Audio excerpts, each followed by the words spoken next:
চীনের ভেতর থেকে এই ভিডিওটা সামনে এসেছে। এখানে আপনারা একটা রহস্যজনক বিমানকে দেখতে পাবেন, যেটা চাইনিজ J-20 সাথে উঠছে।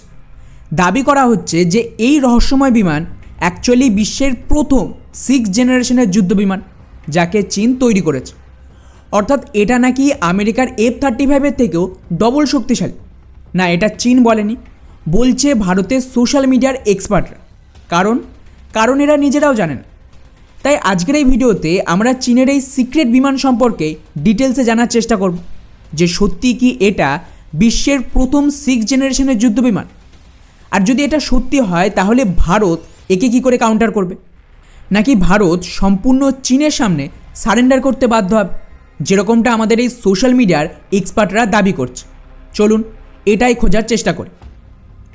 তো বন্ধুরা, নর্মালি এখন মেজরিটি দেশ যে সমস্ত যুদ্ধবিমান অপারেট করছে, তা সে রাফেল থেকে শুরু করে সুখোই হোক বা F-18 থেকে শুরু করে J-10 তেজাস, সবগুলোই কিন্তু 4th জেনারেশন বা 4.5 জেনারেশনের বিমান।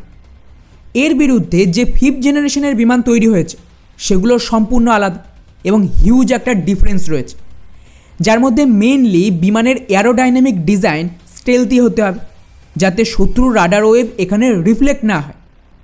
দ্বিতীয়ত, এতে ইন্টারনাল ওয়েপেন বে থাকতে হবে, যাতে বিমানের ভেতরে মিসাইলকে লুকিয়ে রাখা যাবে। এতে বিমানের যে স্টেলথ ফিচার সেটা আরও স্ট্রং হবে।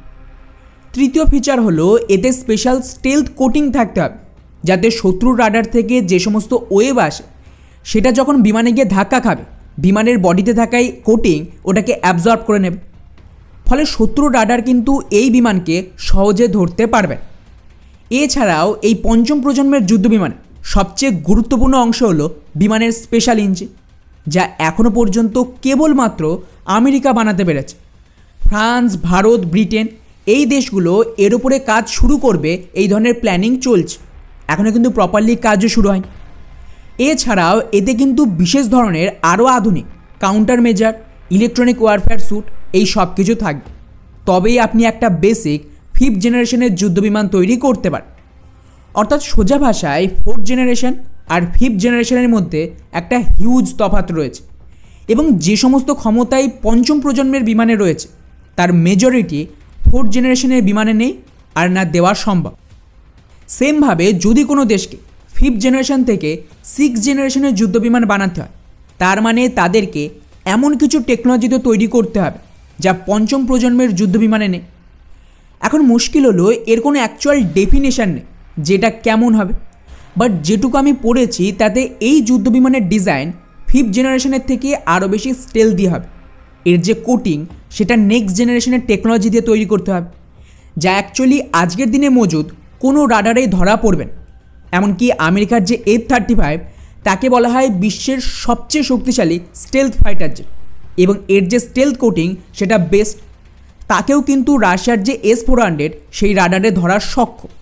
কিন্তু 6th জেনারেশনের বিমান ট্রুলি ইনভিজিবল হবে রাডারের ক্ষেত্রে। এছাড়াও এতে আনম্যান ফিচার হবে, মানে বিমান বিনা পাইলটের মাধ্যমে অটোমেটিক টেক অফ, ল্যান্ডিং সব করতে পারে।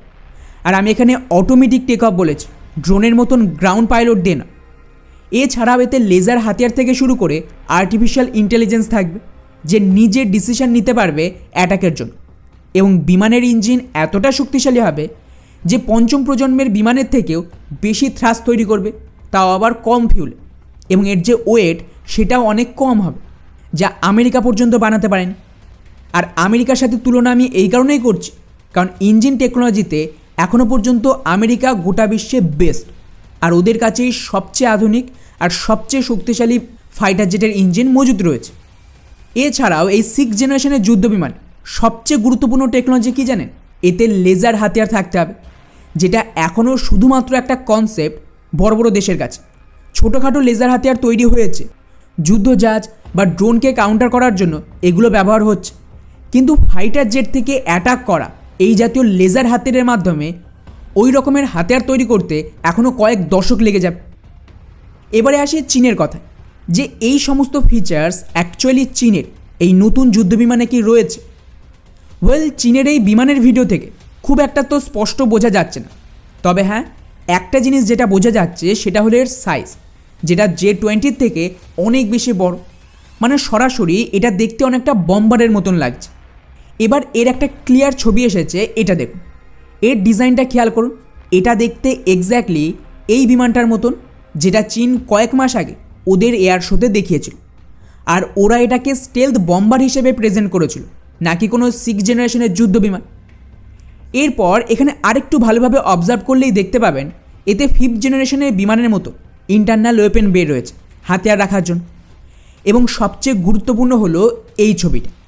এটাকে দেখে ক্লিয়ারলি বোঝা যাচ্ছে যে এখানে বিমানের মিডল বডিতে একটা অতিরিক্ত ইঞ্জিন রয়েছে, আর বিমানের শেষের অংশেও 2টো ইঞ্জিন রয়েছে। এবারে এটাকেই চীনের এয়ার শোতে দেখানো এই বম্বারের সাথে কম্পেয়ার করুন। ওখানেও দেখুন এই বম্বারের ভেতর 3টে ইঞ্জিন ছিল, যার মানে দাঁড়াচ্ছে যেহেতু বিমানের সাইজ অনেকটাই বড় আর হেভি, তাই একে চালানোর মতন শক্তিশালী ইঞ্জিন এখনও চীনের কাছে নেই। তাই ওরা খুব সম্ভবত রাশিয়ান অথবা নিজেদের রাশিয়া থেকে কপি করা WS ইঞ্জিন যুক্ত করেছে। এই কারণে এখানে 3টে ইঞ্জিন লাগাতে হয়েছে, যা কোনো যুদ্ধ বিমানে হবে না। ফলে এখানে পরপর এই সমস্ত ইনফরমেশান সাজালে ক্লিয়ারলি বোঝা যাচ্ছে এতে কেবলমাত্র স্টেলথ ফিচার রয়েছে, 3টে ইঞ্জিন আর ইন্টারনাল ওয়েপেন বে ছাড়া এক্সট্রা কোনো ফিচার দেওয়া হয়নি, যাকে দিয়ে আপনি ক্লেম করতে পারেন এটা 6th জেনারেশনের যুদ্ধ বিমান। এমনকি এর জন্য 6th জেনারেশনের ইঞ্জিন বাদ দিন, আমেরিকা F-35-এ যে ইঞ্জিন ব্যবহার করছে ততটা শক্তিশালী ইঞ্জিনও এখনও চীন বানাতে পারেন। ওরা রাশিয়ার ইঞ্জিনকেই কপি পেস্ট করছে। আর তাছাড়া চীন নিজেও বলেনি যে এটা কোনো 6th জেনারেশনের যুদ্ধ বিমান। এর ভিডিও দেখে কিছু অতিজ্ঞানী আমেরিকান আর ভারতীয় সোশ্যাল মিডিয়া এক্সপার্টরা নিজেরাই একটা হাইপ তৈরি করে দেয়।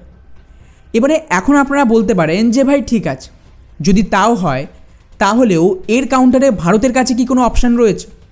তো ভারত কেন অলরেডি মেজরিটি বড় দেশ এর জন্য স্টেলথ ইউসিভি তৈরি করছে। এমনকি আমাদের ঘাতকের টেকনোলজি ডেমনস্ট্রেটার সুইফটও রেডি হয়ে গেছে, টেস্টিংও হয়ে গেছে, আর ওটা তো প্রোডাকশানে যাওয়ার জন্য রেডি। এবং এটাকে স্কেল আপ করে ঘাতক তৈরি হবে, যার জন্য ভারতের স্বদেশী কাবেরী ইঞ্জিন রাশিয়াতে নিয়ে যাওয়ার জন্য টেস্টিং অ্যাপ্রুভও করে দেওয়া হয়েছে, যেটা গতকালের ভিডিওতে আমি বলেছিলাম।